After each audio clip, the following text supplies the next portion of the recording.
আসসালামু আলাইকুম রহমতুল্লাহি ওবরকাতুহু। সম্মানিত দর্শক, সারা বাংলাদেশে কোটা বিরোধী আন্দোলন ছড়িয়ে পড়েছে এবং এই আন্দোলন এখন রীতিমতো তুঙ্গে তুঙ্গে এই কারণে যে আমাদের সর্বোচ্চ আদালতে মানে অ্যাপিলেট ডিভিশনে এই কোটা বিরোধী আন্দোলনকে দমানোর জন্য একটা কাউন্টার মানে হাইকোর্ট যে রায়টা দিয়েছে এই কোটা পদ্ধতি বহাল রাখার জন্য ওটার বিরুদ্ধে আপিল করে আপাতত স্থগিত করে আন্দোলনটা দমন করার জন্য সরকারের পক্ষ থেকে চেষ্টা করা হয়েছে এবং অ্যাটর্নি জেনারেলের অফিস থেকে স্বয়ং অ্যাটর্নি জেনারেল একাধিকবার মাননীয় প্রধান বিচারপতির দৃষ্টি আকর্ষণ করেছেন। এবং আমি যে ভিডিওটি করছি আজকে শনিবার এবং সর্বশেষ যেদিন কোর্ট বসেছিল সেই দিন মাননীয় প্রধান বিচারপতি অনেকটা বিরক্ত হয়ে অ্যাটর্নি জেনারেলকে বলেছেন যে রাজপথের আন্দোলন বা রাজপথের স্লোগান দিয়ে তো আসলে কোর্টের সিদ্ধান্ত পরিবর্তন হবে না। কোর্ট তার আপন গতিতে তার কাজগুলো করবে। আমরা আজকে এই বিষয়ে শুনানি করব না, অনাগত দিনে এটি বিষয়ে শুনানি করব।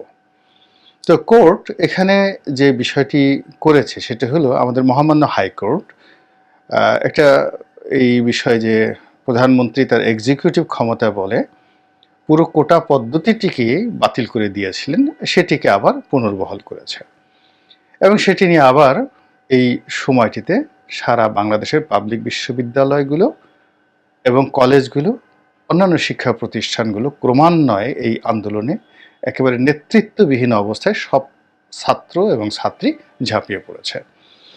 আগে যখন কোটা বিরোধী আন্দোলন হলো এটা খুব জনপ্রিয়তা পেয়েছিল এবং এখান থেকে নুরুল হক নুরু বের হয়ে এলেন, আরও অনেকে ১ ডজন নেতা বের হয়ে এসেছিলেন এবং যারা এখন ছাত্র অধিকার পরিষদ, তারপর গণ অধিকার পরিষদের মাধ্যমে জাতীয় রাজনীতিতে যারা একটি পাকাপোক্ত অবস্থান করে ফেলেছেন। এবং ঠিক এই আন্দোলনের সুফলটাকে ঘরে তুলেই নুরুল হক নুরু ডাকসুর মতো একটি ঐতিহ্যবাহী প্রতিষ্ঠানের একেবারে নির্বাচিত ভিপি হয়ে গিয়েছিলেন সব কিছুকে টেক্কা দিয়ে। তো সেই কোটা বিরোধী আন্দোলন আবার তুঙ্গে উঠেছে এবং এটি আগের যে কোনো সময়ের চাইতে আরও বেশি ছড়িয়ে পড়েছে। কোর্টে যা কিছু হচ্ছে তার বাইরে যেটি হচ্ছে সেটি হলো সরকার সমর্থিত যে সংগঠন ছাত্রলীগ, তারা সর্বশক্তি নিয়োগ করে এই আন্দোলন যেন না হয় সে ব্যাপারে তারা চেষ্টা করছে। হল থেকে যেন ছাত্ররা বেরোতে না পারে, ছাত্রীরা যেন বেরোতে না পারে। এই ঘটনা আগেও ঘটেছিল এবং সেটা বুমেরাং হয়েছিল, কিন্তু এবার তারা আবার চেষ্টা করছে।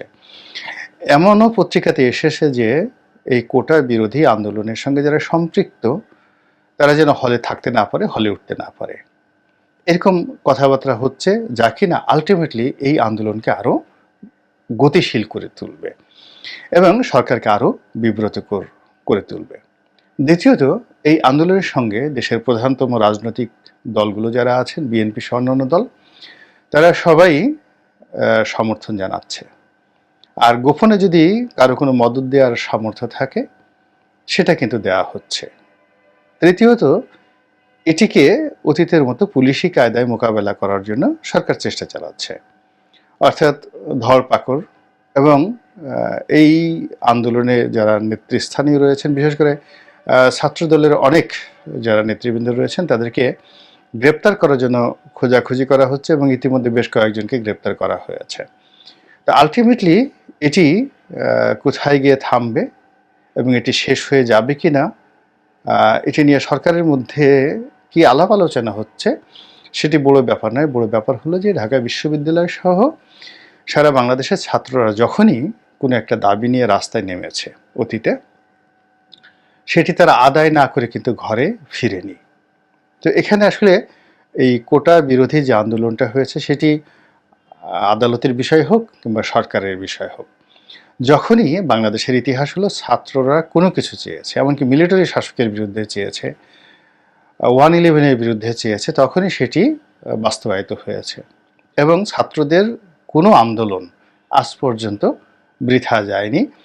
এমনকি যে আমাদের দেশে যে কিশোর বিদ্রোহ হয়েছিল, স্কুলের যে ছেলেমেয়েরা যে রাস্তায় বের হয়েছিল ট্রাফিক আইন বাস্তবায়ন করার জন্য, এবং তাদের একজন সহপাঠী নির্মমভাবে সেই রোড অ্যাক্সিডেন্টে মারা যাওয়ার পর এক ছাত্রী যেভাবে একেবারে স্কুলের ছেলেমেয়েরা রাস্তায় নেমে এসেছিল, সেটাও কিন্তু বাংলাদেশে একটা ইতিহাস গড়েছে এবং রীতিমতো প্রশাসনকে কাঁপিয়ে ছেড়েছিল। তো সেই তুলনায় এখন যে কোটা বিরোধী আন্দোলন, সেই কোটা বিরোধী আন্দোলনটা অতীতের যে কোনো সময়ের চেয়ে বেশ কয়েকগুণ শক্তিমত্তা নিয়ে রাজপথে এটি বিস্ফোরিত হবে। প্রথম কারণ হলো যে একই সঙ্গে পাবলিক বিশ্ববিদ্যালয়ের যারা শিক্ষক রয়েছেন সারা বাংলাদেশে, তারা পেনশন স্কিম নিয়ে রাস্তায় নেমেছেন। এরপর দুর্নীতি বিরোধী অভিযান চলছে, দুর্নীতি দমন কমিশন সর্বোচ্চ শক্তি নিয়ে মাঠে নেমেছে, এবং এর ফলে বেশ কয়েকটি গুরুত্বপূর্ণ সরকারি প্রতিষ্ঠান, জাতীয় রাজস্ব বোর্ড, পুলিশ থেকে শুরু করে আরও অনেকগুলো প্রতিষ্ঠান যেখানে খুব অহরহ দুর্নীতি হয়, সেখানে রীতিমতো প্যানিক ছড়িয়ে পড়েছে। এরপর আরেকটি সমস্যা, সেটি হলো আমাদের এক্সপোর্টের যে হিসেব, সেই হিসেবের মধ্যে $14 বিলিয়ন, প্রায় 1.5 লক্ষ কোটি টাকার গরমিল।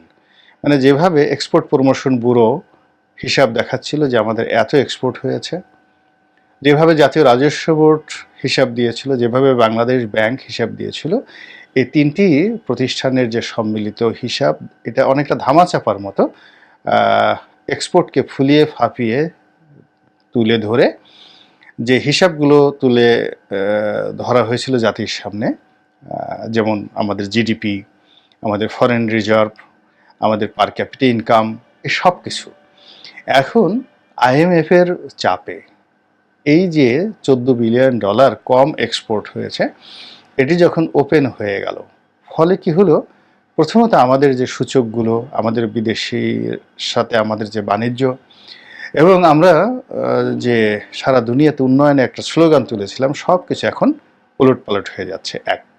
2 নম্বর হলো, যে সকল প্রতিষ্ঠান এই তথ্য এবং উপাত্ত তারা সরবরাহ করত, তাদের মধ্যে এখন ঠেলাঠেলি শুরু হয়ে গিয়েছে।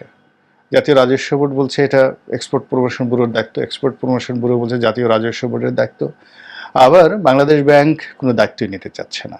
তো এই সমস্ত সমস্যাগুলোর মধ্যে যখন আবার এই যে ছাত্র আন্দোলন, কোটা বিরোধী আন্দোলন, এই বিষয়গুলো যুক্ত হচ্ছে, যেটি ভার বহন করার মতো ক্ষমতা এই মুহূর্তে সরকারের নেই।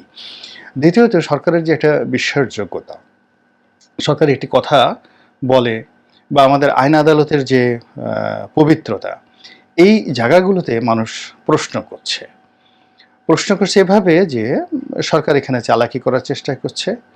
অর্থাৎ সরকার তার এক্সিকিউটিভ ক্ষমতা বলে কোটার বিরুদ্ধে যারা নেমেছিল তাদেরকে আপাতত শান্ত করার জন্য তারা পুরো কোটা পদ্ধতি উঠিয়ে দিয়েছে, যেটি কোটা বিরোধী আন্দোলন যারা করেছে তারা এটা চাননি।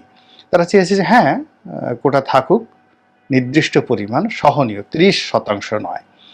সেখানে আনুপাতিক হারে যারা পিছিয়ে পড়া জনগোষ্ঠী রয়েছে, নারী রয়েছেন, পঙ্গু রয়েছেন, তারপর শেষে আরও অনেক যাদের আসলে কোটা থাকা উচিত, এই বিষয়গুলো তারা চেয়েছিলেন। কিন্তু প্রধানমন্ত্রী একেবারে পুরো কোটা পদ্ধতি উঠিয়ে দিয়েছেন, এবং তার সঙ্গতির কারণে যখন হাইকোর্টে এসছে, হাইকোর্ট তো দেখলো যে না, আসলে পৃথিবীর সব দেশেই কোটা থাকে, এবং এইভাবে যারা কোটা বিরোধী আন্দোলন করেছিল তাদেরও এই দাবি দেওয়া ছিল না। ফলে তারা আবার যে কোটা পদ্ধতি চালু করে দিল হাইকোর্ট, এখন এখানে হাইকোর্ট আসলে পূর্ণাঙ্গ রায় কি দিয়েছে, কত শতাংশ কোটা থাকবে মুক্তিযোদ্ধাদের জন্য, কত শতাংশ থাকবে মানে যারা মানসিকভাবে বিকলাঙ্গ, শারীরিকভাবে বিকলাঙ্গ, কিংবা কত শতাংশ কোটা থাকবে যারা পিছিয়ে পড়া জনগোষ্ঠী রয়েছে তাদের জন্য, এই বিষয়গুলো এখনও স্পষ্ট হয়নি। কিন্তু যে সংবাদটি বা যে গুজবটি সকলের মধ্যে পৌঁছে গেছে, সেটি হলো যে আইন আদালত এখন সরকারের পরিপূরক। সরকার যা চায় আইন আদালত আসলে ওভাবেই অনেক কিছু করে। এর ফলে কি হচ্ছে, এই আবার রীতিমতো রাজপথ উত্তাল হয়ে পড়েছে। এখন এই জায়গাগুলোকে বন্ধ করার জন্য বা এটিকে নেগোশিয়েট করার জন্য যে ধরনের রাজনৈতিক পরিপক্কতা দরকার, যে ধরনের রাজনৈতিক ব্যক্তিত্ব দরকার, যে বিশ্বাসযোগ্যতা দরকার, বা আমাদের বিচার অঙ্গনের যে ট্রান্সপারেন্সি দরকার, সুশাসনের যে ইতিহাস দরকার, কোনো জিনিসগুলোই আসলে আমাদের সাধারণ যারা ছাত্রছাত্রী আন্দোলনকারী রয়েছেন তাদেরকে আশ্বস্ত করতে পারছে না। ফলে এটি ছড়িয়ে পড়েছে এবং আন্দোলন ক্রমশ তুঙ্গে চলে যাচ্ছে। এবং সরকার এখানে যত বেশি শক্তি প্রয়োগ করবে, যত বেশি চালাকি করার চেষ্টা করবে, তত বেশি ক্ষতি হবে। এবং এই সময়টাতে যেটি দরকার সেটি হলো রাজনৈতিক সমঝোতা, রাজনৈতিক প্রজ্ঞা এবং সরকারের মধ্যে যদি কেউ থাকেন যার বিশ্বাসযোগ্যতা রয়েছে, তারা যদি ছাত্রদের সঙ্গে কথা বলেন। এখন ধরুন সাবির হোসেন চৌধুরী, ওবায়দুল কাদের সাহেবকে দেওয়া হবে না।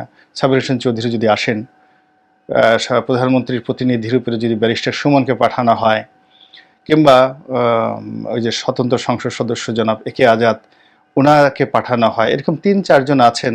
তার সঙ্গে যদি শিক্ষামন্ত্রী থাকেন, নফেল সাহেব থাকেন, যাদের একটা ইমেজ এখনো পর্যন্ত আছে, তো তারা যদি প্রধানমন্ত্রীর কাছ থেকে দায়িত্বপ্রাপ্ত হয়ে এই আন্দোলনরত পক্ষ যারা আছেন তাদের সঙ্গে কথাবার্তা বলেন, তাহলে হয়তো পরিস্থিতিটা ইতিবাচক দিকে মোড় নেবে। অন্যথায় এটি সরকারের জন্য যে কোনো পরিণতি, যে কোনো ভয়াবহ পরিণতি ডেকে নিয়ে আসতে পারে, যা কিনা আমাদের কারোর জন্যই কল্যাণকর হবে না। আল্লাহ আমাদের সবাইকে হেদায়েত দান করুন, সুস্থ রাখুন এবং অতীত থেকে শিক্ষা গ্রহণ করে অনাগত দিনে একটি সুসংবদ্ধ এবং একটি সুন্দর জাতি গঠনের সৈনিক হিসেবে আমরা সবাই কাজ করতে পারি। আল্লাহ যেন আমাদেরকে সেই তৌফিক এনায়েত করেন। আসসালামু আলাইকুম রহমতুল্লাহি ওয়া বারাকাতুহু।